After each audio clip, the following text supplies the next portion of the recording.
আমরা ওনার বক্তব্যটা শুনবো। যে প্রথমে এই যখন লাশটি দেখে যে বাধা অবস্থায়, যে বাঁশের সাথে যেখানে বাধা ছিল সেখান থেকে উনি নিজে কেটে এনেছেন, আমরা ওনার বক্তব্যটা শুনবো। আমরা মহাদি গ্রাম, হিন্দু মুসলমান গ্রাম।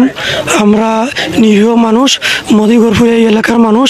আমরা হিন্দু মানুষে এই খুবই মায়া করেন এলাকার মানুষে।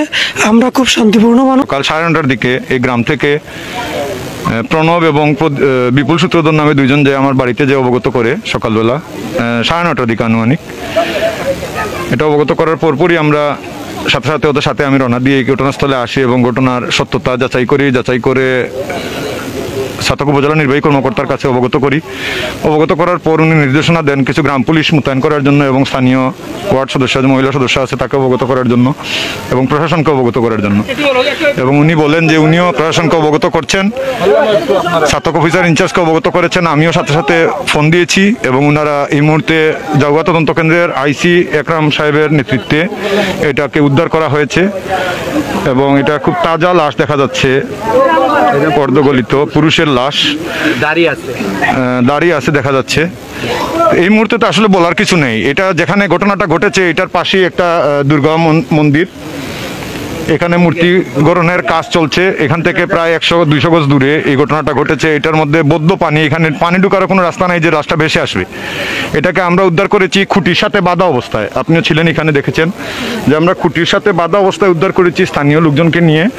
এখন বয়স তো আনুমানিক না দেখে তো এখন তো 40 তাইলে 50-এর উপরে সিনার মতো কিন্তু আসেনি। দাড়িটা আছে, দাড়িটার মধ্যে না কেউ দেখায়নি, মুখ চিনা যায়নি, কেউ দেখায়নি আশপাশ। পাও দুটো দেন ঠান্ডা। তো আমরা এটা দেখতেছি। এখন তো আইনানুগ ব্যবস্থা নিশ্চিত হওয়া যাচ্ছে না, যেহেতু অর্ধগলিত লাশ, কাপড় চোপড় এবং গায়ের সাথে লেপটে আছে, চামড়াও উঠে গেছে বিভিন্ন জায়গায়।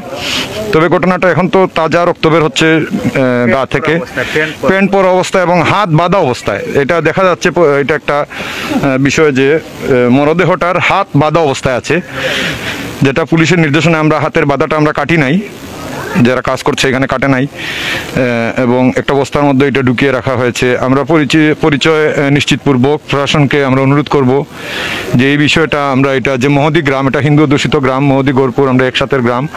এই গ্রামের মধ্যে সবাই নিরীহভাবে বসবাস করে। এটা একটা পূর্ব পরিকল্পিতভাবে হয়তো বোঝা যাচ্ছে যে এখানে এসে এটাকে বিল্ড আপ করা হয়েছে স্থানীয়ভাবে, যেহেতু খুঁটি দিয়ে এটাকে স্টেবল করে রাখা হয়েছে, তার মানে যাতে এটা ভেসে না যায়, এটাকে উদ্দেশ্যপ্রণোদিতভাবে এটা রাখা হয়েছে। তো আমি প্রশাসনের কাছে আমার অনুরোধ থাকবে যে এটাকে অতি দ্রুত তদন্তের মাধ্যমে যারা প্রকৃত অপরাধী এদেরকে খুঁজে বের করে আইনানুগ ব্যবস্থা গ্রহণ করার জন্য এবং এই এলাকার বিশৃঙ্খলা যাতে না হয়, প্রকৃত লাশের মালিকের পরিচয় নিশ্চিত করে তাকে দাফন কাফনের ব্যবস্থা করার জন্য। এবং এই এলাকাটা সামনে তাদের বৃহৎ একটি পূজার অনুষ্ঠান, দুর্গাপূজা, এই মণ্ডপী।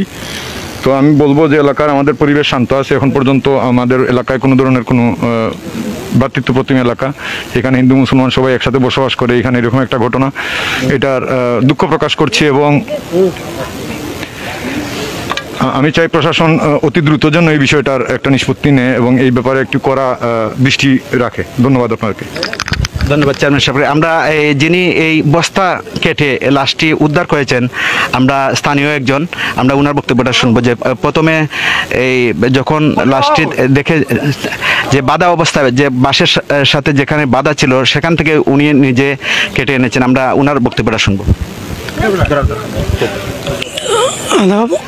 আমরা মহাদি গ্রাম, হিন্দু মুসলমান গ্রাম। আমরা নিরীহ মানুষ, মদিগরপুর এই এলাকার মানুষ। আমরা হিন্দু মানুষে এই খুবই মায়া করেন এলাকার মানুষে। আমরা খুব শান্তিপূর্ণ মানুষ। আমরা আসলে যে ঘটনা ঘটেছে মধ্যে এরকম আর কোনো ঘটনা ঘটে নেই। তো তাৎক্ষণিকভাবে আমরা ঘটনাটি জানি না, আমরা চেয়ারম্যান মহোদয়ের অবগত করি। উনি আসেন, এসব প্রশাসনের যোগাযোগ করেন, তারাও আসেন, আমার সাংবাদিক বন্ধুগণ আসেন।